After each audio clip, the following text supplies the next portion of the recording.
गाय के गोबरा से अंगना लिपायो रघुनंदन हरी। गाय के गोबरा से अंगना लिपायो रघुनंदन हरी। गजमती चौका पुरायो सुनो जी रघुनंदन हरी। गजमती चौका पुरायो सुनो नंदन हरी। ताई चौका बैठस राजा दशरथ के बेटा रघुनंदन हरी।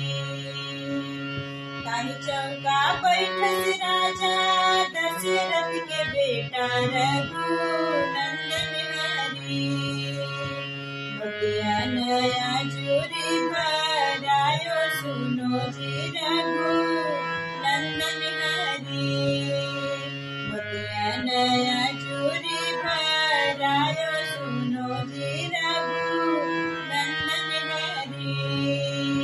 गाय के गोबरा से अंगना लिपायो रघुनंदन हरी।